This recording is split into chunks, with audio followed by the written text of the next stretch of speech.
Tax for wealth में आपका स्वागत है। मैं हिमांशु कुमार और आज मेरे साथ 3 गेस्ट हैं।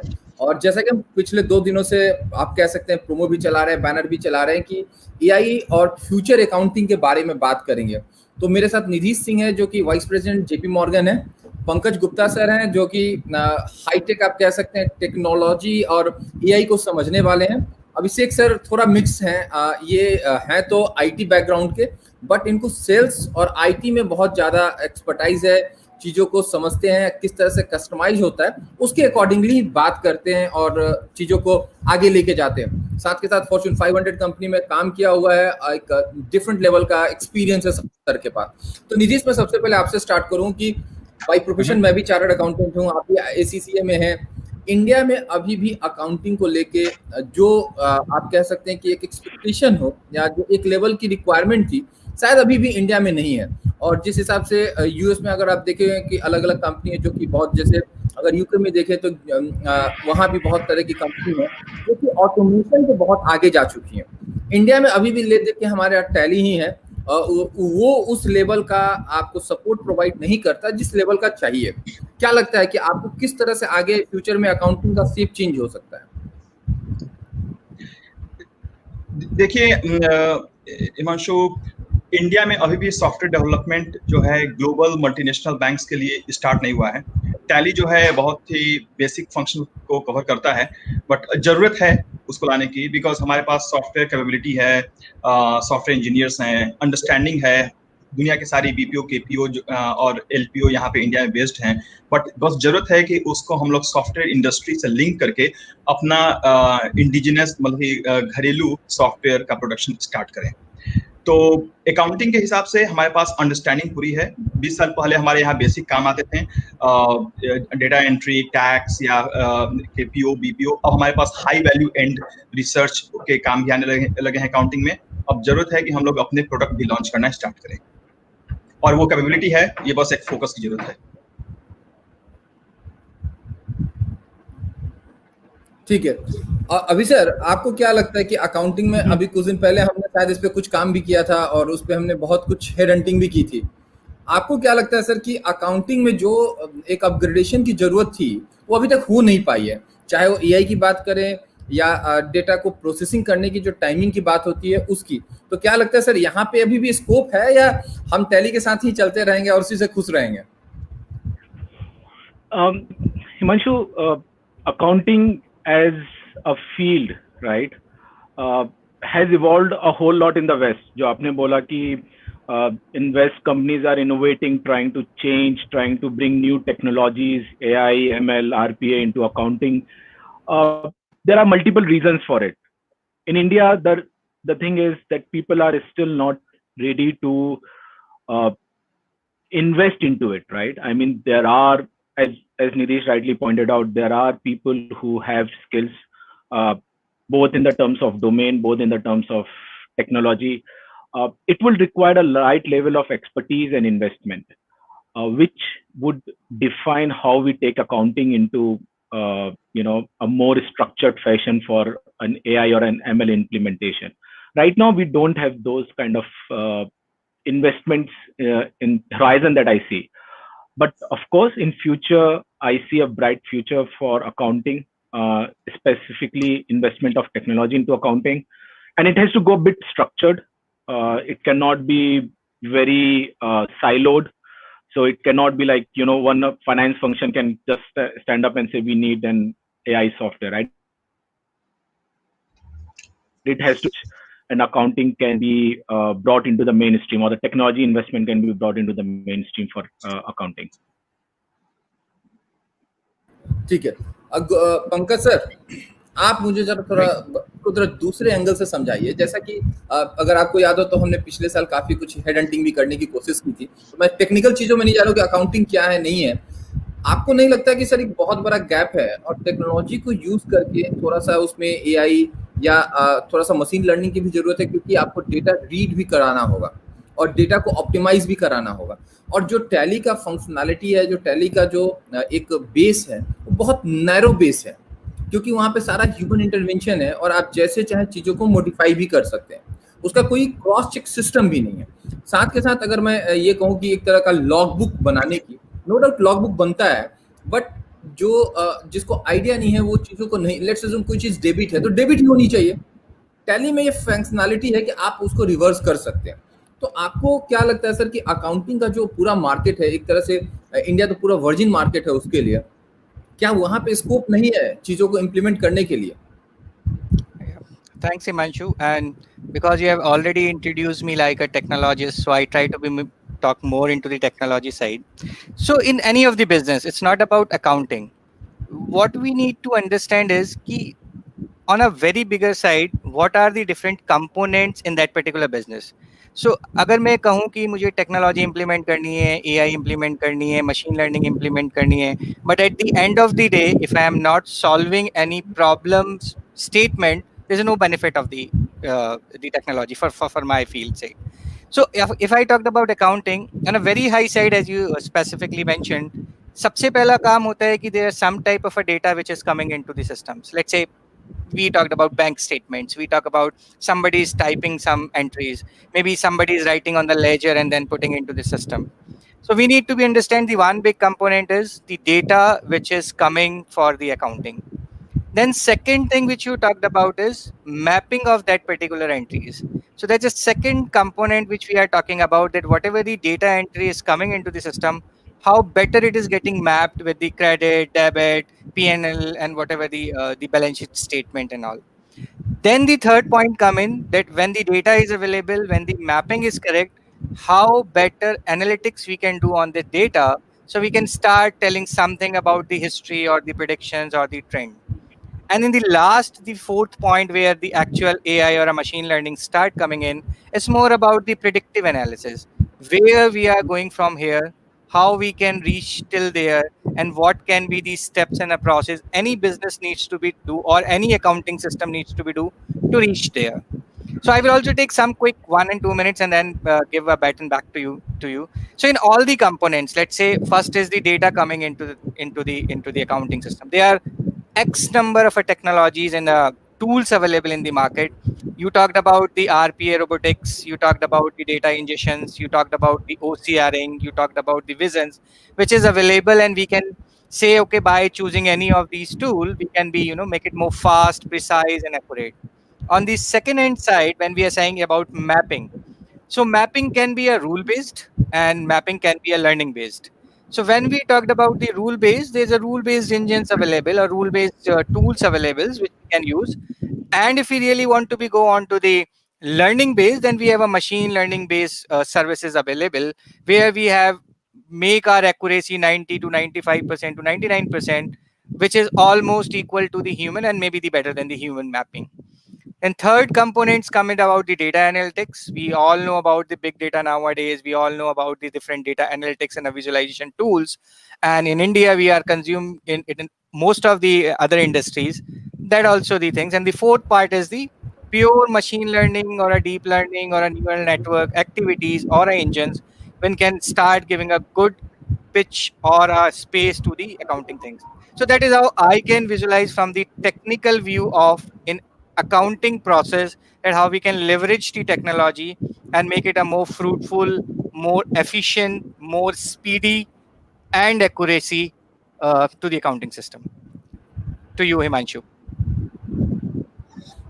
सर जैसे आपने बोला ना कि एक चीज़ की मशीन लर्निंग और डेटा को दो तरह से मैप कर सकते हैं, या तो रूल बेस हो सकता है या आपने जो दूसरा मेथोडोलॉजी बताया वो। अब एक चीज़ बताएं सर कि सिस्टम को क्या हम इतना एम्पावर्ड कर सकते हैं कि वो खुद ही डिसाइड कर पाए बैंक स्टेटमेंट को रीड करके कि डेटा का फ्लो क्या होना चाहिए। जैसे कि उस बैंक की बात करें तो there is 2 type of entry in the bank. एक तो इंडिया के साथ दिक्कत क्या है कि हमारा जो बैंकिंग सिस्टम है वो ऑप्टिमाइज नहीं है डेटा प्रोसेसिंग के मामले में। यानी कि आईसीआईसी बैंक का बैंक स्टेटमेंट कुछ और तरीके का होता है फॉर्मेट, एसबीआई का कुछ और होता है, बैंक ऑफ बड़ौदा का कुछ और होता है। ये एक अपने आप में बहुत बड़ा चैलेंज है इंडियन कॉन्टेक्स्ट की अगर हम जब बात करते हैं। तो क्या मशीन लर्निंग की यूटिलाइजेशन के थ्रू क्या ये पॉसिबल है सर कि हम सिस्टम को क्या इतना रोबस्ट कर सकें कि वो फ्यूचर प्रेडिक्शन को भी समझे और साथ के साथ डेटा को खुद ही मैप कर ले कि उसका वे ऑफ फ्लो क्या होना चाहिए, उसको किस तरफ जाना चाहिए था? ये पॉसिबल है आप जो कह रहे हैं? True. So I need to become another level of the discussion which we are doing it. So we talked about 4 big components, and the first component was the data ingestion. और जो भी ये source data हमारे पास आ रहा है, हम उसको कैसे read करें, कैसे ingest करें कि वो proper जगह जाए.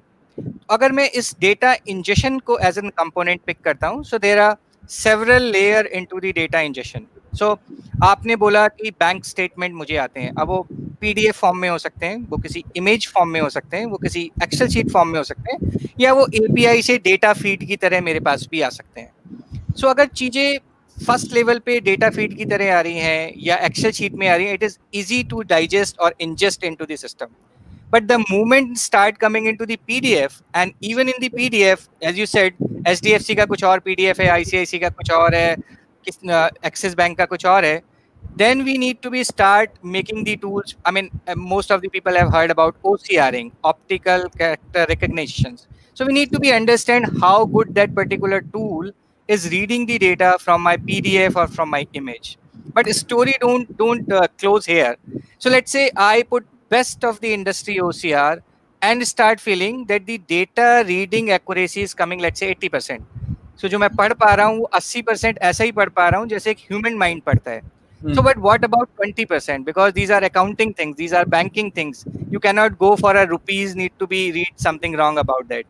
So second thing जो उसमें आती है, that is called more about the that's called name entity mappings. So what it is there in current technologies things, there's a good big models available in the market depending on the nature of a business. Let's say for an accounting sake, where whatever the data OCR engine is reading, it is putting that data into that mapping or name entity mapping. And let's say I still remember when me and you or Abhishek was talking about electricity bill. Somebody is writing Bijli, somebody is writing electricity, somebody is writing UPSCB, somebody is writing Vidyut. That entity model is saying if any of this particular word is coming, it is getting mapped to, let's say, electricity, and electricity goes, let's say, to the credit or the debit or whenever things. Then there's another level which is bring a more and more accuracy into the system is machine learning based model. So the second model which we talked about is we have put it some data and it is trying to be a quite rule based things that okay, out of these 10 things, if something is coming, it is actually calling the electricity. Learning is saying आज हमें दिल्ली का कोई एक statement आया electricity का, कल को मुझे राजस्थान का आया, परसों को MP का आया and all that. So learning based model will say कि जो word उसे पहली बार मिलेगा and पहली बार maybe it is not giving the right accuracy, but the moment any manual intervention saying कि यार ये जो word आया है ये electricity से map करता है, next time it will be into the system, and slowly with the time the number of PDFs or a number of input data we are receiving into the system, it is getting mature and mature and mature, and one day maybe why not it would be 100%. Though saying 100% is not a good in technology side, but yes, for a saying call I say it can be 100%. Make sense, Himanshu? Yeah. Nidheesh, क्या लग रहा है आपको? जो sir कह रहे हैं मतलब आपको कहाँ तक उस चीज को आप अपने एंड से देखते हैं? प्रैक्टिकली ऐसी चीजें हो रही हैं. एक दो मैं शेयर करूंगा एग्जांपल जो कि इंडस्ट्री में आज के डेट में चल रहा है, जब हम लोग AI और मशीन लर्निंग को इनबिल्ड कर रहे हैं. तो एक एग्जांपल मैं दूंगा, बहुत सारे बैंक्स में भी चल रहा है कि बहुत अलग तरह की स्टेटमेंट्स आ रही हैं. सब स्टेटमेंट जो है कि अलग PDF में है, कोई स्कैन्ड भी है जो कि और ज्यादा डिफिकल्ट है उसको उससे डेटा एक्सट्रैक्ट करना. उसके लिए जैसा कि इन्होंने कहा कि OCR है, MICR, बहुत सारी टेक्नोलॉजी है, बहुत सारे वेंडर भी हैं जो कि ना केवल OCR से डेटा एक्सट्रैक्ट करते हैं, बट ये भी उनके पास मशीन लर्निंग टूल है जो कि मशीन अगली बार समझ जाएगी कि ये वेंडर या बैंक का स्टेटमेंट है तो उसका इनवॉइस नंबर या GST या टोटल यहाँ पे रहता है, तो मशीन जो है उसको याद करने लगेगा. तो पहली बार सारे स्टेटमेंट आएंगे, आपको बताना है, अगली बार से वो खुद ही लर्न कर लेने लगेगा कि अलग अलग बैंक या वेंडर के स्टेटमेंट इस फॉर्मेट में होते हैं. तो OCR प्लस मशीन लर्निंग ये सारे हेडेक्स को कम कर देता है. सारे टेक्नोलॉजी अवेलेबल हैं. हमारे यहाँ अगर हम इंडिया की बात करें कि हम लोग क्यों नहीं अपग्रेड हो पा रहे हैं टैली के ऊपर, उसका मेन प्रॉब्लम है एक तो इमीडिएट हम लोग इन्वेस्टमेंट पे फोकस कर रहे हैं, ROI देखते हैं तुरंत 1 साल के अंदर 2 साल के अंदर, जबकि टेक्नोलॉजी में ROI इतनी जल्दी नहीं मिलता है. वो हम लोग को रोक रहा है. नहीं तो कैपेबिलिटी है, टेक्नोलॉजी सब है. मशीन लर्निंग में 2-3 कंपोनेंट हैं, सुपरवाइज अनसुपरवाइज लर्निंग जो कि पंकज अभी एक्सप्लेन किए हैं, एडेप्टिव लर्निंग जिसमें क्या होगा कि अगर आप जो लॉजिक दिए हैं वो काम नहीं भी कर रहा है तो मशीन खुद ही वॉच और ऑब्जर्व करेगा, अपने आप को अपग्रेड करता चला जाएगा। एक टाइम ऐसा आएगा कि हम लोग को उतनी बढ़िया से चीज मालूम नहीं होंगी स्टेटमेंट और इनवॉइस के बारे में, मशीन को ज्यादा अच्छे से मालूम होगा बेस्ड ऑन जो पैटर्न है। और वो एक मशीन जो दिया जाता है किसी भी बैंक को, वो केवल उसी बैंक के डेटा पे बिल्ट नहीं होता है। वो क्या होगा कि ऐसे दसों बैंक के लाखों ट्रांजैक्शंस को रीड करेगा, उसका पैटर्न एनालिसिस करके आपको बताएगा। एक एग्जांपल देता हूं मैं ऑडिट का। ऑडिट में कुछ एक टाइप के ट्रांजैक्शंस होते हैं, जैसे कि कोई बैंक में लाखों लाख ट्रांजैक्शन हो रहे हैं। हम अगर as a human chartered accountant जाते हैं तो उसमें सैंपल उठाते हैं कि इतने सैंपल को चेक करते हैं। मशीन जो है वो सारे लाखों ट्रांजैक्शन को चेक करेगा और based on its own experience वो ऐसे ट्रांजैक्शन को पिकअप करेगा जो कि हम लोग छोड़ दिए होते हैं, क्योंकि उसके पास एक अलग इंसाइट है, क्योंकि उसके पास 10 लाख 1 करोड़ का ट्रांजैक्शन उसने चेक किया हुआ है और वो बता देगा आपको, रेड एम्बर ग्रीन में डाल देगा सब ट्रांजैक्शन को, इसको आपको चेक करना चाहिए। ये जो एक्स्ट्रा इंसाइट है वो सब मशीन से आएगी, जो कि एडिप्टिव लर्निंग, अनसुपरवाइज्ड लर्निंग ये सबसे आता है। सब कुछ संभव है, बस जरूरत है कि उसमें इन्वेस्टमेंट हम लोग कैसे करें। आज के डेट में इंडिया में हम लोग मशीन लर्निंग एआई तक ना भी जाएं तो हम लोग को जरूरत है पहले कि डेटा को सिस्टमेटाइज करना स्टार्ट करें। 70% मशीन लर्निंग एआई स्पेशलिस्ट जो टीम्स हैं वो कहती हैं कि हमारा टाइम वेस्ट कहाँ होता है कि डेटा के कोडिफिकेशन में। जैसे किसी का डेट ऑफ बर्थ किसी स्टाइल में है, दूसरे टीम डिपार्टमेंट है अलग स्टाइल से डालती है, कोई एम्प्लॉय नंबर और आईडी को ही अलग अलग स्टाइल से लिखता है। अब हमारे जो मिडिल और स्मॉल एंटरप्राइज होंगे इंडिया में, उनके यहाँ हर डिपार्टमेंट का अपना अपना स्टाइल होगा, अलग तरह से सेव करते होंगे, अलग यहाँ रेस्टोर करते होंगे डेटा। इन सब को एक तरह से डिपार्टमेंटलाइज करना, एक तरीके से इसको सेव करना, एक जगह पे एक स्टैंडर्ड बनाना, वो ज्यादा बड़ा चैलेंज है।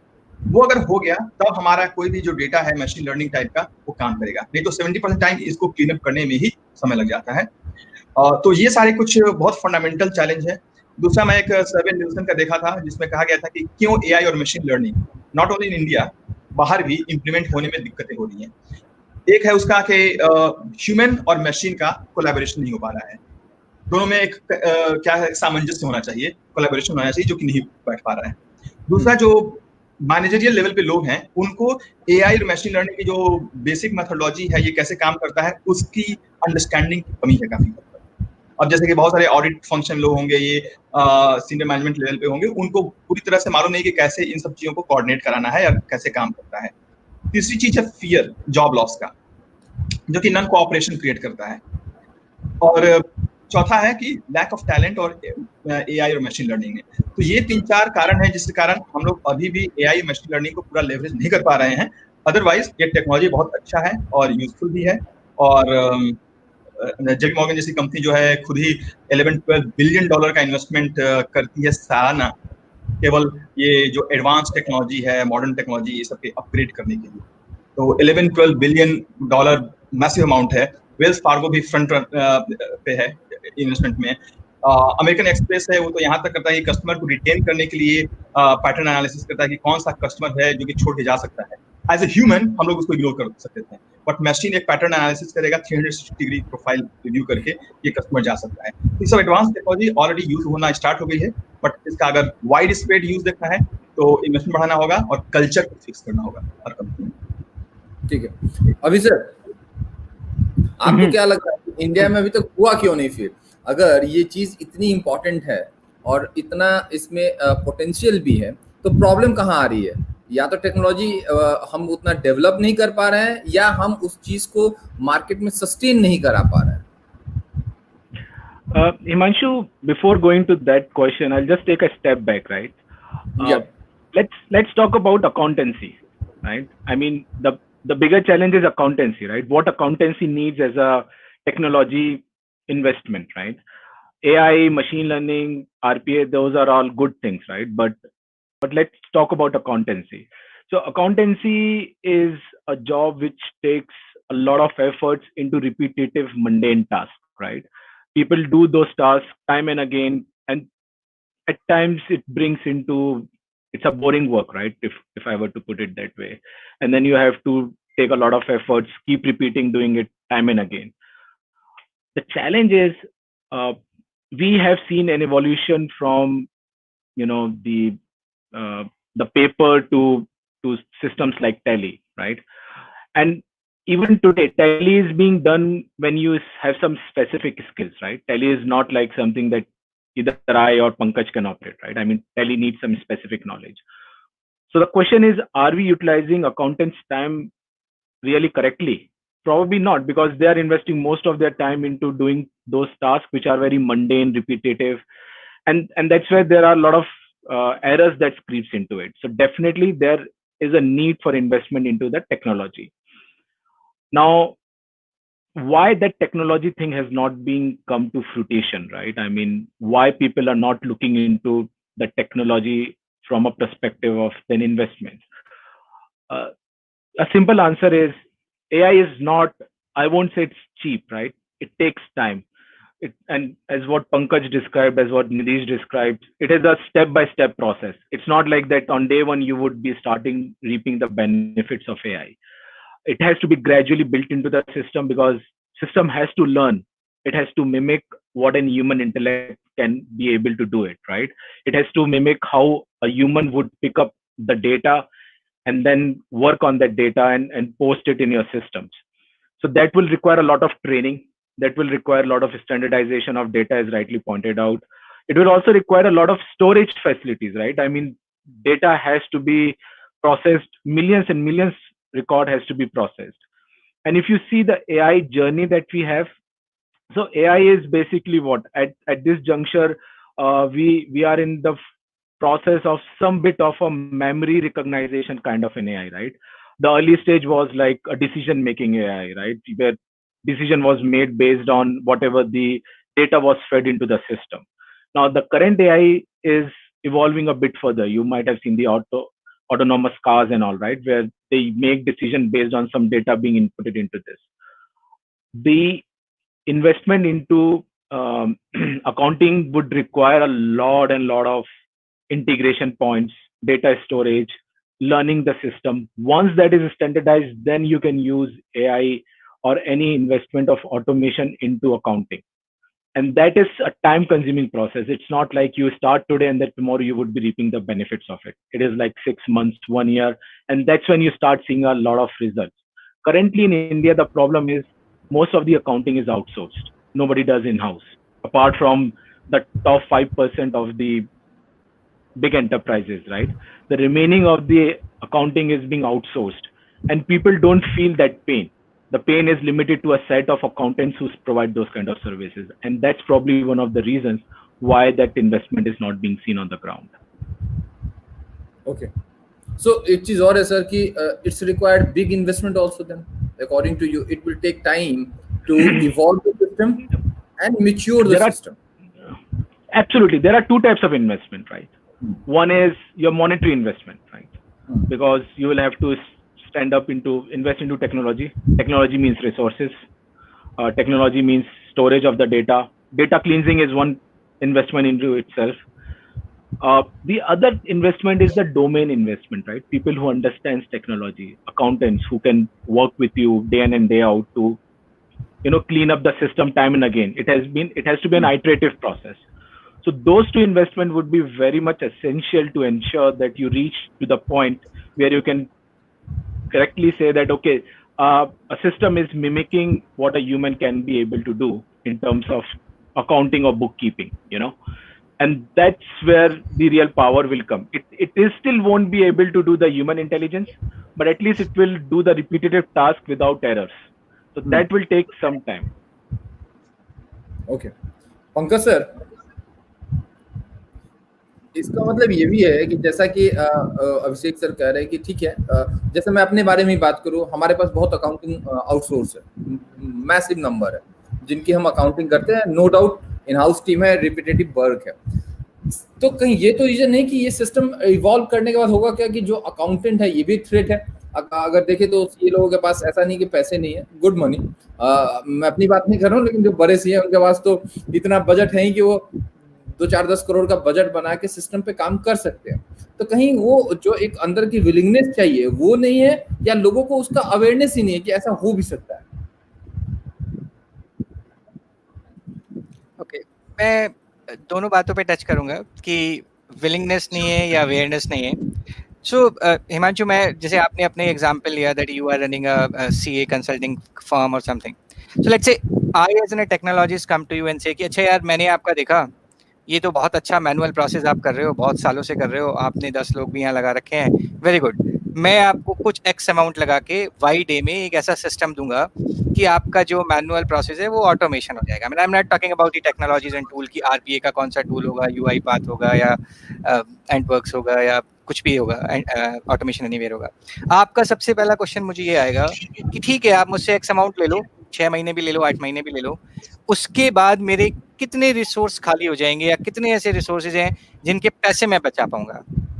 हमें जो समझना है वो सिर्फ ये नहीं समझना, और इसके दोनों एस्पेक्ट्स हैं। हमें ये नहीं समझना है कि हम मैन पावर को कम करना चाहते हैं या हेड काउंट्स को कम करना चाहते हैं या वहां से सेविंग निकालना चाहते हैं। हमें ये भी देखना है कि क्या हम उस राइट स्किल पर्सन से राइट पोटेंशियल वर्क करा रहे हैं। कहीं ऐसा तो नहीं है कि हमने एक सीए को अपॉइंट किया है और क्योंकि उसे पैसे दे रहे हैं तो हम उसे ऐसा काम करा रहे हैं जो एक मशीन कर सकती है और वो शायद कुछ और फ्रूटफुल काम कर सकता है हमारे लिए।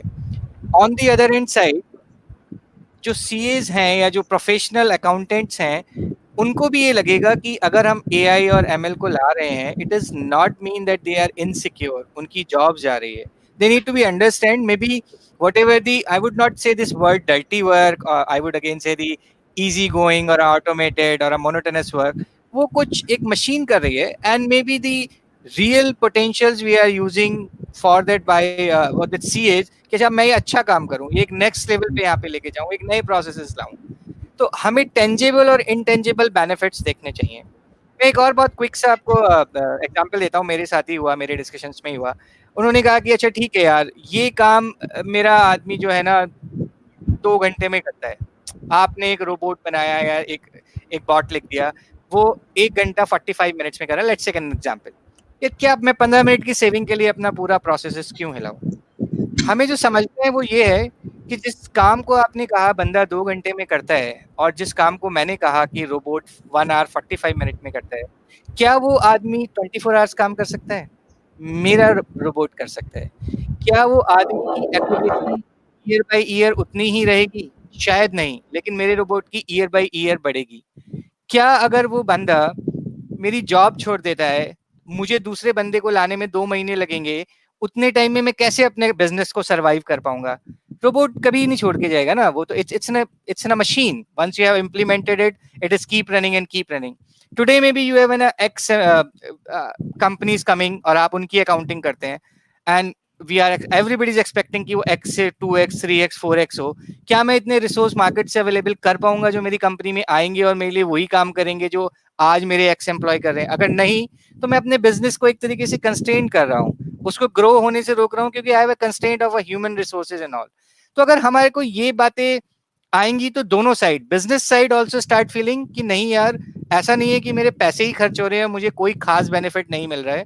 एंड दूसरी साइड जो रिसोर्सेज हैं, जहाँ कहीं कभी ऐसा इनसिक्योरिटी फील होती है कि by using the technologies, by using the automations उनकी जॉब जा रही है, they will also start feeling कि no, it's not about my job, it's more about what actual work I am doing, which has been meant for the CAs or a professional accountants. So ये शायद अभी understanding and adaptability थोड़ा कम है। And secondly, may be specifically in the Indian market, हमें बहुत जल्दी return देखने की आदत होती है कि अच्छा आज मैंने 1 करोड़ 2 करोड़ लगाया, तो यार मैं 1 साल में 2 साल में कितने साल में वो वापस कर लूंगा। वी आर नॉट थिंकिंग कि 6 साल के बाद मेरा बिजनेस कितना ग्रो हो चुका होगा, कितना डेटा ग्रो हो चुका होगा, कितनी टेक्नोलॉजीज ग्रो हो चुकी होंगी, क्या मेरे जो करंट ह्यूमन रिसोर्सेज हैं वो उसको कर सकते हैं? मे बी कर सकते हैं, बट क्या उतने ही इफेक्टिवली और उतने ही रिपीटेटिवली कर सकते हैं? These things we need to be understand. Himanshu, you are on. Yeah. So Pankaj sir, मेरा एक और क्वेश्चन है कि अभी हमने एक प्रोडक्ट जेनी पे काम किया था, जरा मुझे उसके भी एग्जांपल एक बार आप ब्रीफ करें। मैं फिर अभी सर के पास भी आऊंगा कि एग्जैक्टली जो हमने कोशिश की थी, नो डाउट कि हम कुछ रीजन से रुक गए, आगे नहीं बढ़ पाए, वो भी अपने एक चैलेंजेस हैं।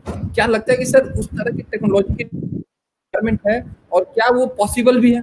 जो हम बातें कर रहे हैं, एक तो है कि अभी हम बातें कर रहे हैं, उसका एक सैंपल मॉडल तो आपने अभी बनाया ही था। So Himanshu, if you don't mind, मैं आप ही के ऑर्गेनाइजेशन का लेट्स से एग्जांपल लेता हूँ। So you already is running a you already running a CA company and all.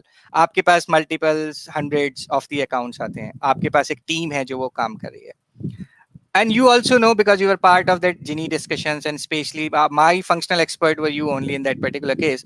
आपने बताया, और मुझे still remember, I came to your CP office, there was a whiteboard and we were making a drawings out of it and all, कि अच्छा ये accounting जो है आज से नहीं, almost 20 years से या 30 years से एक ही तरीके से चल रहे हैं, एक ही तरीके का काम है, एक ही तरीके की एंट्री आती है, एक ही तरीके का हमें क्रेडिट डेबिट करना होता है, एक ही की बैलेंस शीट होती है, P&L केसेस होते हैं, and there's a files and files every year, number of companies are increasing, number of people are increasing in your office and the work is getting into it.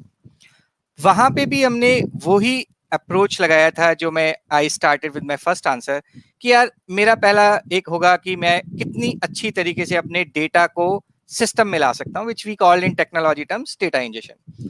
फिर मेरा एक दूसरा होगा कि कितनी अच्छी तरीके से मैं उसकी मैपिंग कर सकता हूँ, इन द टेक्नोलॉजी से वी से मैपिंग इंजन. इन दोनों कंपोनेंट्स में I have a no second doubt कि वो काफी इंप्रूव्ड है, and there is no point कि वो वहां तक नहीं पहुंच सकते जहां तक आज का एक ह्यूमन थॉट प्रोसेस से हम पहुंच सकते हैं. Now coming to the third and fourth point.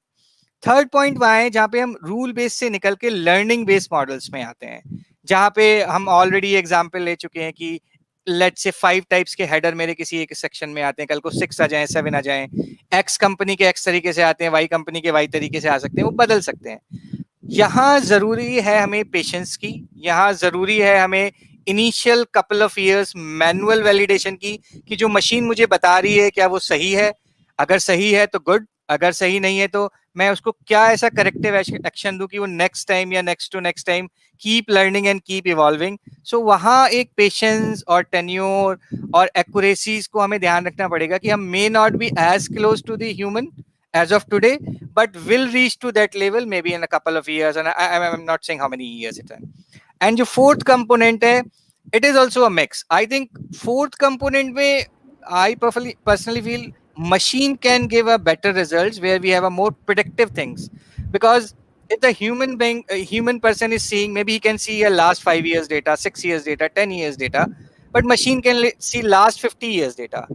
Person can see a 1 Excel sheet, 2 Excel sheet, 50 Excel sheet, 500 Excel sheet. Machine can see 1 lakh Excel sheet. Machine can also take care of the integration part which Abhishek told about. Maybe there's a several other system giving a data about market कहाँ जा रहा है, Indian politics कहाँ जा रही है, accounting कहाँ जा रहा है, worldwide कहाँ जा रहे हैं. वो सारे फैक्टर कीन कर सकती है whenever it is doing predictive analysis or a futuristic analysis or an adaptive analysis. So these are the 4 things. First and 2, maybe we are almost at the reach of the human mind. Third, maybe we are behind the human mind, and with the more and more learning we can reach there. And fourth, maybe we are more beneficial than the human analytics things which we can reach. तो हो सकता है, क्यों नहीं हो रहा है? I mean, I would not talk about specifically Gini. There can be several other external factors also. I'm not saying as in a thought process, as an approach, or as in a solutioning, it was not at the right track. But yes, as we talked about some external factors which may not bring to that particular level, and we don't know. After, next sessions or after a 6 month, maybe we have another session, we were talking, now Gini is on track and it is able to do all those things which today we are talking theoretically. So that's my answer, Himanshu. ठीक है. निधीश, आप तो इतनी बड़ी company में, आप India में लोगों से मिलते भी हैं, अलग अलग लेवल पे लोगों को देख रहे हैं, आपको कहीं इस तरह की चीजें दिख नहीं रही है, या लोग इसके उस तरह से जो रिक्वायरमेंट थी कि टेक्नोलॉजी को समझा जाए, एआई को, और उसको अकाउंटिंग के साथ मैप किया जाए इंडिया में, कुछ कंपनी ने कोशिश भी की, ऐसा नहीं है, या क्यों फेल हुआ उसका मेरे पास आंसर नहीं है. वो जब हमने जेनी के लिए काम किया था, हमने बड़े R&D करने की कोशिश की, तो जो हमें लगा कि इंडिया में जो सबसे बड़ी प्रॉब्लम थी, जो हमने उस समय आइडेंटिफाई की, एक गैप, कि जो ऑटोमेटेड सिस्टम थी वो कैश को ना एंट्री का ऑप्शन नहीं देती थी, जो हमें लगा. राइट. इसके अलावा अगर आप ग्लोबल मार्केट में जाते हैं, इंडिया के बाहर आप यूरोप चले जाए, यूएस चले जाए, तो वहाँ कैश ट्रेंड नहीं है, कार्ड ट्रेंड है.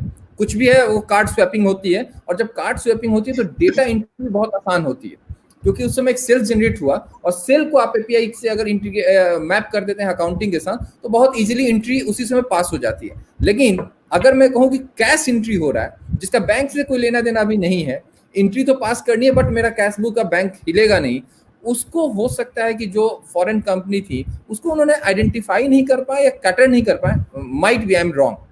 तो आपको क्या लगता है कि जिस तरह से ये एक इवॉल्विंग सिस्टम था, हर सेक्टर में चीजें इवॉल्व हुई हैं एक्सेप्ट अकाउंटिंग? ये बात सही है। और ये इशू बहुत हद तक दूसरे देशों में है, बट इंडिया में ज्यादा इसलिए है कि हम एआई मशीन लर्निंग तक जाने के पहले एक स्टेप बैक अगेन लेके हम लोग देखेंगे कि ऐसा क्यों हो रहा है। उसका मेन कारण है डिजिटाइजेशन का जो प्रोसेस है। जो आपने कहा कि कैश का जो एंट्री है हमारे यहाँ बहुत मैनुअली होता है, बाकी जहाँ ऑटोमेटेड है, तो उससे क्या होता है कि एक ऑटोमेटेड कैश एंट्री के कारण सब कुछ इंटीग्रेटेड रूप में डेटा एक सिस्टम से दूसरे सिस्टम में इंटीग्रेट होके जाता है, पूरा डिजिटाइज है, उसके ऑडिट ट्रेल सब कुछ रहता है प्रॉपरली। इंडिया में हमारे पास अभी भी बहुत सारी चीजें रैंडम हैं, एडहॉक हैं, सारे लोग अलग अलग तरीके से करते हैं। तो जब तक हमारे पास वो इकोसिस्टम और डिजिटाइजेशन नहीं होगा, सब कुछ हम लोग ऑटोमेटेड वे में करना स्टार्ट नहीं करेंगे, तो सिस्टम भी डेटा को ट्रैक नहीं कर सकता है और वहीं पे चीजें फेल होंगी। तो एक वो बड़ा इशू है। दूसरा है, लोगों को अभी भी बेनिफिट समझ में नहीं आया है। हमारे यहाँ टेक्नोलॉजी को लेके हम लोग लेट लैगर्ड्स हैं, अगर कल्चर वाइज देखा जाए। बहुत सारे रिसर्चर बताए हैं हाई कंटेक्स्ट लो कंटेक्स्ट कल्चर, तो हमारे यहाँ एडॉप्शन बहुत लेट होता है। तो अगर इन सब टेक्नोलॉजी के बारे में बात भी किया जाए तो जो मीडियम स्मॉल एंटरप्राइजेस हैं वो, या जो हमारे प्रोफेशनल बॉडीज हैं वो, जो फर्म्स हैं कंसल्टेंसी इंडिया में, वो फिर भी इसको अभी इम्प्लीमेंट करना नहीं चाहते हैं, क्योंकि लोग इसको बाद में अडॉप्ट करेंगे। तो हमारे यहाँ डिजिटाइजेशन नहीं है, वो कल्चर नहीं है कि इसको चीजों को पहले अडॉप्ट करें। और तीसरा चीज है कि ये सब टेक्नोलॉजी एक्सपेंसिव भी आता है, तो इसका आरओआई जो है इमीडिएट मिलता नहीं है। इस कारण से हम लोग डिले करते आ रहे हैं। तो ये बहुत बड़ा बॉटलनेक है। चूंकि हमारे अब रिसेंटली बहुत सारे अकाउंट्स खुले हैं, डिजिटल कैश स्टार्ट हुआ है, कैशलेस इकोनॉमी हम लोग बनाने जा रहे हैं, तो अब धीरे धीरे ये सब चीजें करना फिजिबल भी होगा और पॉसिबल भी होगा। लेकिन साथ में साथ इन्वेस्टमेंट भी चाहिए होगा और लॉन्ग टर्म थिंकिंग आनी चाहिए, क्योंकि ये सब चीजें जो है इमीडिएटली 2-3 साल के अंदर तो रिजल्ट नहीं देती हैं और बेनिफिट भी नहीं आता है। तो लॉन्ग टर्म प्लानिंग करने पे ही ये सब इंप्लीमेंट हो पाएगा। You're on mute, Himanshu.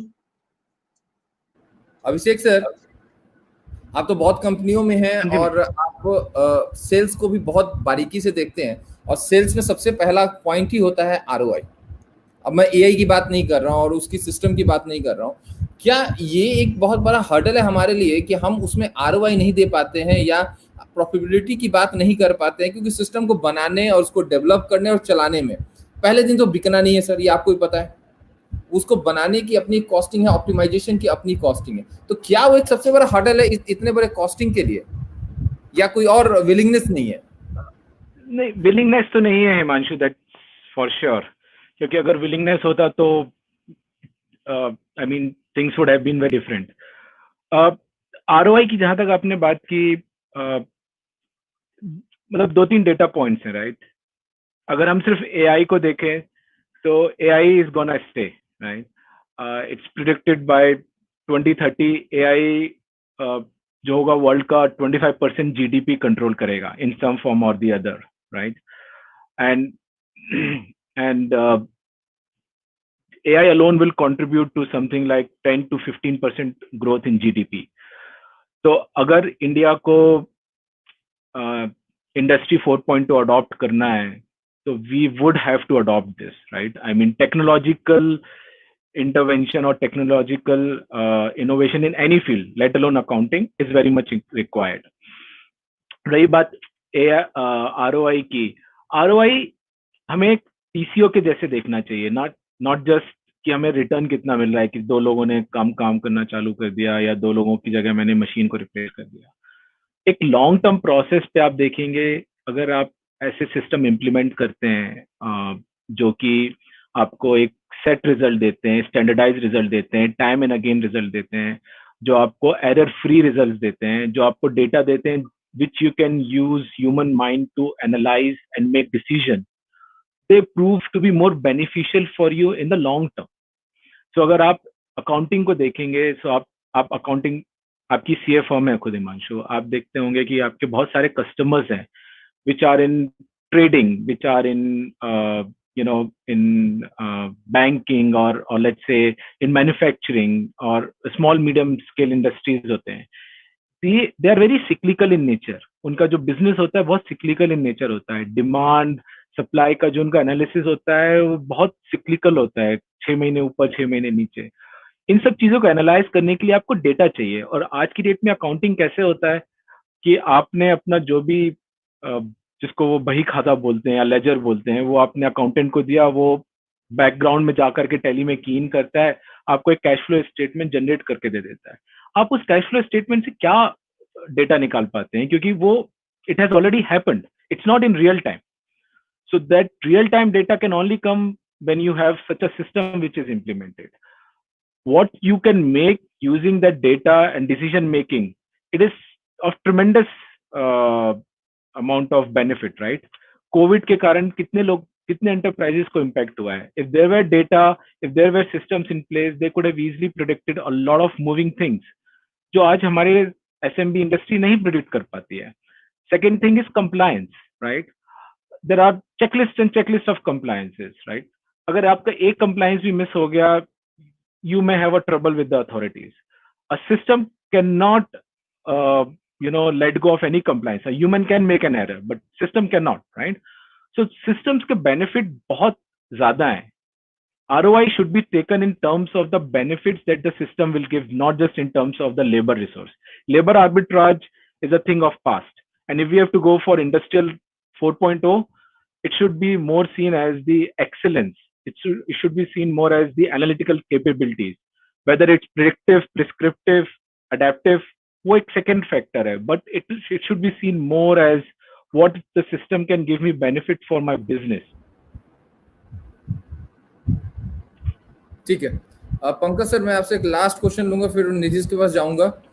Pankaj sir, क्या अगर मैं बात करूं कि जो हम अपडेटेड सिस्टम की बात कर रहे हैं, और अभिषेक सर ने बहुत इंपॉर्टेंट पॉइंट किया, उस पर तो मैं कोई कमेंट नहीं कर सकता हूं कंप्लायंसेस को लेके, लेकिन मैं उसका एक दूसरा पहलू बात करूं, क्या अगर हम इस लेवल की टेक्नोलॉजी यूज करें, और लेट्स अज्यूम, एक हाइपोथेटिकल में बात कर रहा हूं, फिर अगर उसका एक मास्टर की हो या मास्टर एक्सेस हो जो डिपार्टमेंट को एक्सेस दे दे, अगर मेरी कोई केस जाती है स्क्रूटनी में या कुछ और होता है, लेबर लॉ से कोई प्रॉब्लम आती है, अगर मेरा डेटा सिंक है सिस्टम के साथ, और अगर उसमें कोई वैलिडेशन सिस्टम लगा हुआ है, चेक एंड बैलेंस, क्या ये देखा जा सकता है या ये माना जा सकता है कि हाँ, यहाँ एक्यूरेसी या फ्रॉड के लेवल वो लो है या कम है या ज्यादा है, क्या इसको भी आइडेंटिफाई किया जा सकता है? बहुत अच्छा क्वेश्चन है हिमांशु, और इस क्वेश्चन के काफी सब क्वेश्चन हैं. I am trying to be answer it. Compliance is very important, especially when the accounting comes into the place. And one more thing I really want to be second it or emphasize it with Abhishek sir said very correctly कि अभी जो industrialization 4.0 है, it is not about labor handlings or more work or productivity increasement. It's more about quality deliveries, quality product, and the excellence. And there where the market has been shifting from just producing something to producing a quality thing. Now coming to your question, which says कि ऐसी कोई की है या ऐसा कोई thing है, so you may heard so many things about the frauds and the fraud, what I'd say, catching of a fraud by using the AI and all. So कैसे होता है ये, मतलब कोई मैजिक तो है नहीं, there is nothing called a magic out of it. So as you said, there is some quick compliances, some quick boundaries which we have set into the system. अब अगर कोई ह्यूमन पर्सन उसको change करने की कोशिश करता है, उस बाउंड्री लाइन से बाहर जाने की कोशिश करता है, या उसका एक ट्रेंड है, let's say somebody is saying कि मेरा पेट्रोल का बिल एक दिन में 100 रुपीज आता है, perfect, fine. Now you have set the boundaries कि यार अच्छा 100 आता है तो लेट्स से 50 से 500 तक इज एप्लीकेबल. अगर 500 से ज्यादा है तो कुछ तो रेड है या कुछ तो एम्बर है. अगर ह्यूमन है, हो सकता है वो 5000 को ये सोच के 500 रीड कर जाए कि यार 5000 तो कभी नहीं आ सकता. वो जान के नहीं कर रहा है, बट गलती हो रही है. दूसरा आदमी इंटेंशनली 5000 लिख रहा है, जबकि एक दिन में आप 5000 का petrol may not be burn in the accounting things and all. So these things can easily be captured by this system and then do the analytics on top of that, saying ये manual error है या intentional है या fraud है या कोई tax saving scheme है, या ऐसी चीजों को हम पकड़ सकते हैं और उनको ऑडिट्स में ला सकते हैं. I mean audit is also, I mean I would say before compliance there is an audit.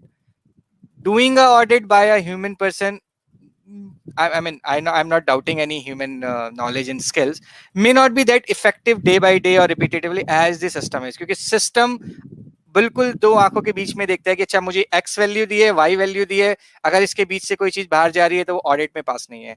Human can still make their own brain, but हो सकता है कि वो उसको लगाने के चक्कर में वो कंप्लायंस से मिस कर जाए या ऑडिट से मिस कर जाए, and then he start putting their own pointers out of it, which may not be correct. It is good कि सिस्टम इज सेइंग कि यार ये कुछ तो अलर्ट है, and then some human will come and say अच्छा ये alerts है तो मैं देख लेता हूँ, 1000 एंट्री में से एक अलर्ट आया, it is easy for him to be see as well and talk to the person, यार ये एंट्री गलती से तो नहीं आ गई है या जान के तो नहीं रख गई है या कोई बिजनेस जस्टिफिकेशन नहीं है. तो क्लेम्स फ्रॉड्स का detection is easy bye AI, audits are comparatively easy, compliance भी अगर if it is in a very numerical ways or a rule based, then we can implement into the system, but if it is a very theoretical based or a practical approach based or a scenario based or a cases based, may not system can come so early कि अच्छा यार ये सारे cases मैं consider कर सकता हूँ. So that's my 2 cents on this.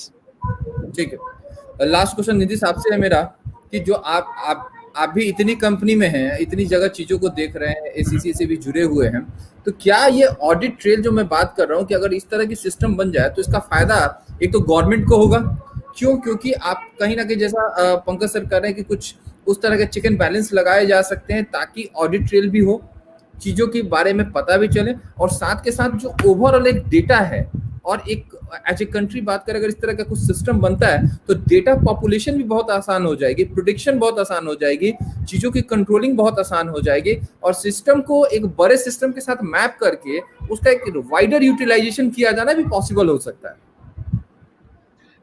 ये थॉट स्टार्ट हो चुका है इस पे काम करना बहुत सी इकोनॉमीज में. इसमें आइडिया ये है कि एक ऑडिट का जो एडवांस्ड एआई एनेबल्ड सॉफ्टवेयर होगा, एक मैं नाम ही बता सकता हूँ, माइंड ब्रिज ऐसा सॉफ्टवेयर है जो कि आपके ऑर्गेनाइजेशन के डेटाबेस जीएल प्लेटफॉर्म से इंटीग्रेट रहेगा. वो खुद ही सैंपल लेकर के उसका पूरा ऑडिट ट्रेल चेक करेगा और रिपोर्ट जनरेट करके सेव कर देगा.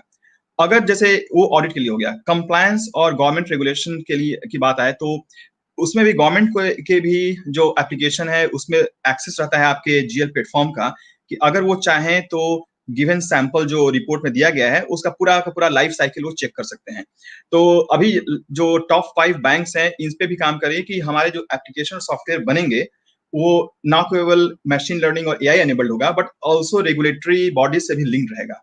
तो अगर कोई भी रिपोर्ट हम लोग भेजते हैं, जैसे कि फॉर्म पीएफ रिपोर्ट है, सीपीओपी के बहुत सारे रेगुलेटरी रिपोर्ट हैं एसईसी के, उस रिपोर्ट के ट्रांजैक्शंस को डायरेक्टली हमारे सिस्टम पे, बैंक के सिस्टम के अंदर जाकर के चेक किया जा सकता है अगर कोई रेगुलेटर ही कंप्लायंस और ऑडिट चेक करना चाहे तो ये पूरी तरह से इंटीग्रेट होगा, कॉस्ट कम होगा, बहुत सारा जो टाइम लगता है रिपोर्टिंग करने में वो भी कम रहेगा, और एक ट्रांसपेरेंसी आ जाएगी कि हम लोग कैसे चीजों को फ्लो कर रहे हैं, ये सबको बहुत क्लियर रहेगा. तो फ्रॉड के चांस भी इससे मिनिमाइज हो जाते हैं क्योंकि सबको मालूम है कि पूरा सब कुछ एकदम ट्रांसपेरेंट एंड विजिबल है. ये सारी चीजें आजकल काफी पॉपुलर हो रही हैं. एक मैं डेटा देना चाहूंगा जो कि काफी काउंटर इंट्यूटिव है, जो कि हम लोग सोचते हैं कि वैसे नहीं है कुछ. हमको लगता है कि चैटबॉट जो है सबसे ज्यादा एआई को यूज करता है, जबकि रियलिटी है कि चैटबॉट केवल 25% ऑर्गेनाइजेशंस डिमांड कर रही हैं एआई के लिए. 56% जो डिमांड आ रही है वो आ रही है, जैसे कि पंकज ने भी कहा, साइबर सिक्योरिटी, फ्रॉड और कंप्लायंस के लिए. उसमें भी अगर देखा जाए 56% के अंदर तो साइबर सिक्योरिटी और फ्रॉड जो है मेजॉरिटी ऑफ द रिक्वायरमेंट वहीं से आ रही है. कंप्लायंस फिर भी सेकंड पोजीशन पे है. तो साइबर सिक्योरिटी, फ्रॉड ये सब बहुत पॉपुलर है, कंप्लायंस भी बहुत पॉपुलर है एज कम्पेयर टू चैटबॉक्स और जो हम लोग ट्रेडिशनल चीजें सोचते हैं. निल्सन का रिपोर्ट है कि $31 बिलियन का फ्रॉड 2020 तक पहुंच जाएगा. इस साल के एंड तक देखना है ये रिपोर्ट कितना सही है. कहने लगी ये फ्रॉड जो है ऑनलाइन इतनी तेजी से बढ़ेगा क्योंकि ऑनलाइन ट्रांजेक्शन बढ़ते जा रहे हैं, तो फ्रॉड भी बढ़ेगा. Again to your question Himanshu, that ये कितना पॉपुलर होगा या क्या पॉसिबल है कि नहीं, ये पॉसिबल नहीं, ये जरूरत है इसकी कि हम cyber security, fraud, compliance reporting में एआई और मशीन लर्निंग जैसे टूल को लेके आए. मैं कारण बताता हूँ. पिछले 3-4 साल में जो डेटा क्रिएट हुई है ट्रांजेक्शंस एंटायर वर्ल्ड में, वो 90% है डेटा के, जो कि पूरे हिस्टोरिकली जितना क्रिएट हुआ है. जो पूरे 90% जो डेटा है वो केवल 3 साल में क्रिएट हुआ है, और 10% में हम उसके पहले जा सकते हैं, पूरा जो ह्यूमन हिस्ट्री अभी तक हुआ है. ठीक है, इसमें अभी बहुत तेजी से डेटा क्रिएट हो रहा है. दूसरा क्या है कि एक जेटाबाइट टर्म है. जेटाबाइट क्या है कि 1 टेराबाइट का करीब 1 बिलियन गुना होता है साइज में. तो अभी तक 2020 के एंड तक 45 जेटाबाइट डेटा क्रिएट होगा, बट 2025 में अगर चले जाएं तो 175 पहुंच जाएगा वो. तो इतना डेटा जो तेजी से 4-5 गुना होने वाला है 5 साल के अंदर, क्या हम लोग जैसे साधारण ऑडिटर ह्यूमन माइंड वाले कर पाएंगे सब चीज? क्या कंप्लायंस डिपार्टमेंट जो है रेगुलेटर्स कर पाएंगे? इसके लिए हम लोग ऐसे टूल की जरूरत पड़ेगी ही पड़ेगी। ठीक है, अभी सर लास्ट क्वेश्चन आपसे।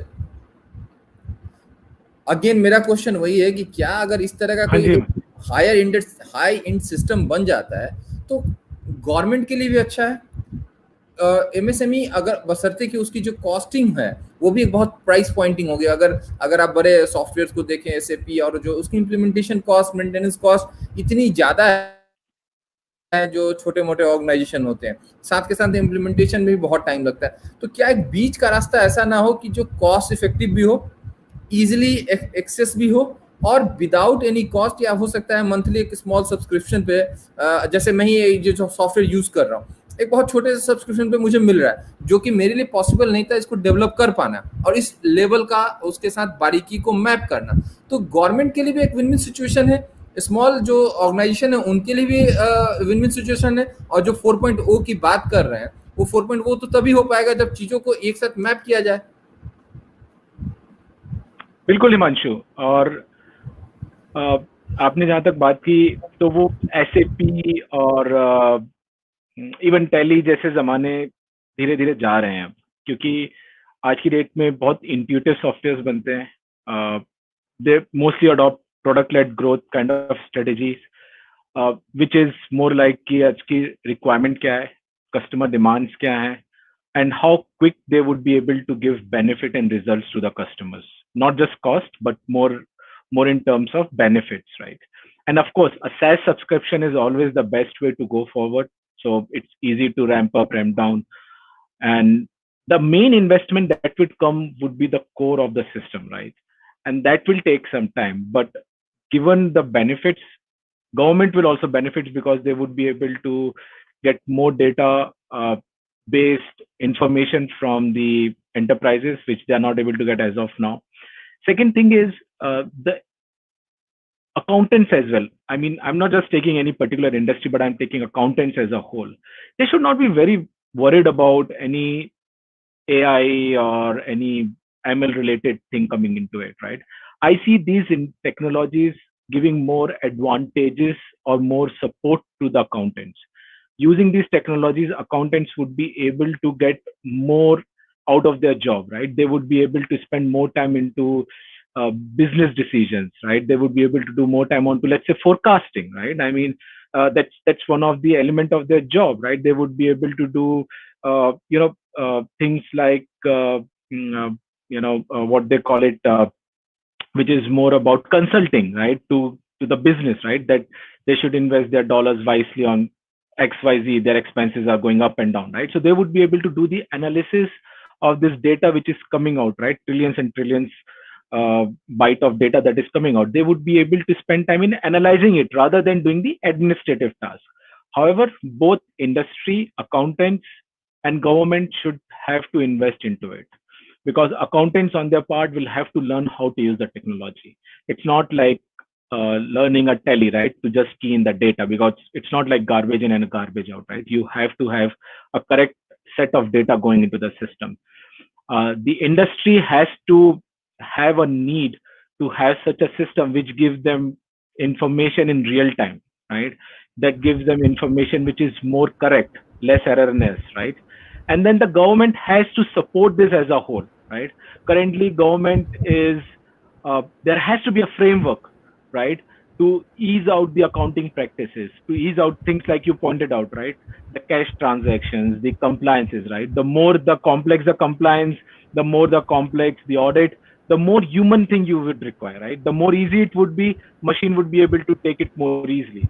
So it's a conglomeration of all the three that should come in the picture to make this successful. That's my point of view. चलिए, तो आई थिंक हमने बहुत टाइम भी ले लिया सर। सोचा था 40-45 मिनट में से मतलब खत्म करेंगे, बट ऑलरेडी 50 मिनट से ज्यादा हो चुका है। पंकज सर, आप कुछ कमेंट करना, लास्ट कोई कमेंट आपके? Yeah, so the comment is it's more about willingness, adaptability, and not about the technology. And on the other hand side, we should not use technology for the sake of the using it. It should be more about a problem solutioner, not just the gimmicks or fashion word to my company that yes, I am using the high tech or a fintech or insurtech or a bank tech or whatever it is. So that's my Nitish, last word on last this. Word आपके। क्या हिमांशु, मैं दो main point बताना चाहूंगा कि AI को हम लोग रोक नहीं सकते हैं और एआई को आना ही आना है, नंबर एक। दूसरा, इसको लाने के लिए सारी कंट्री को और कंपनीज को भी ओपन होना होगा, लॉन्ग टर्म विजन रखना होगा सबसे पहले, उसके बिना ये नहीं हो पाएगा। इमीडिएट गेन नहीं मिलने वाला इससे, लॉन्ग टर्म में ये बहुत अच्छा वेपन बनेगा प्रॉफिट के लिए। दूसरा है कि कल्चरल चेंज लाना होगा, सबको ओपन होके इसको एक्सेप्ट करना होगा और डिजिटाइजेशन लानी होगी, तब जाके एआई इंप्लीमेंट हो पाएगा। तीसरी चीज जो एक बहुत बड़ा कंसर्न होता है कि शायद ये अभी सर भी बोले हैं कि इससे जॉब लॉस नहीं होने वाला है। एक बहुत बड़ा फियर होता है कि जॉब लॉस हो जाएगा, क्या होगा आगे, वो नहीं होने वाला है, क्योंकि हमारी जो कॉग्निटिव एबिलिटी है एज अ ह्यूमन, क्रिएटिविटी है, इंटरपर्सनल स्किल की जो जरूरत है बिजनेस में, वो एआई नहीं रिप्लेस कर पाएगा। अभी भी हम लोग स्पेशलाइज्ड एआई की बात कर रहे हैं, जो कि बहुत ही उसका नैरो यूज होता है। जनरल एआई आएगा अगर 2050-60 तक उसमें हो सकता है कुछ कॉग्निटिव एबिलिटी हो भी, जो कि हम लोग को रिप्लेस करने की सोच सके। अभी तो 30-40 साल तक कोई रिस्क नहीं है, तो डरने की कोई जरूरत नहीं है एआई से। ठीक है, अभी सर आप कुछ last word. Same thing Himanshu, एक पहला चीज तो अकाउंटेंट्स को डरना नहीं चाहिए, बिकॉज जो ह्यूमन इंटेलिजेंस है, ह्यूमन इंटेलेक्ट है, AI singularity is still like, I won't say even like century away, right? Singularity अभी नहीं आ रहा है। The other thing is we need to see what benefits can be derived out of it for accountants, right? I mean, अगर आप देखेंगे तो accountants का जो skill level है वो बहुत एक अलग level पे जा सकता है, because they can become consultants, they can become data analytics, right? I mean, data analysis एक IT का बंदा नहीं कर सकता है। Finance का data has to be done by an accountant or somebody who understands financial data, right? So those are the skills or the jobs that they can adopt to. The second thing is, as rightly Nidish pointed out, AI is gonna come, right? I gave you a data point, right? By 2030, almost 25% of the GDP of the world's GDP would be governed because of some or the other form of AI. So AI is gonna enter, right? In which form or fashion, time will tell, but it will enter, right? The third and the most important thing is, technology as an investment is changing very fast. So today's technology, tomorrow is becoming obsolete in a year or 2 years time, right? The technology absolution is becoming fast. So adoption has to be taken into a long-term view. It cannot be taken into a very short-term view or a very narrow view. So AI पे अगर investment है, so rather than seeing this as a technology investment, it should be seen as a business investment. How business will benefit, what I can become more competitive to, let's say, somebody from China, right? I'm a manufacturing company. Whether I can become more competitive than Chinese products, right? How? Because of my market adoption or because of my operational adoption or etc., from a technology point of view. And the fourth and the final thing is, it has to be an ecosystem. It cannot be that -1 addition of technology. The technology is an enabler. Technology is not a subtraction piece.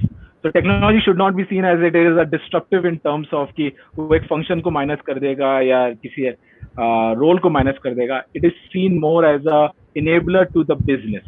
It should not be seen as a subtraction to the business. चलिए, तो I hope so sir कि हमने काफी point कोशिश किया cover करने के लिए, और एक जो भी एक हेल्दी डिस्कशन हो सकता है वो करने के लिए। और पंकज सर, निधीश और अभी sir, thank you very much कि आप लोगों ने इतना टाइम दिया। Thank you, thanks lot.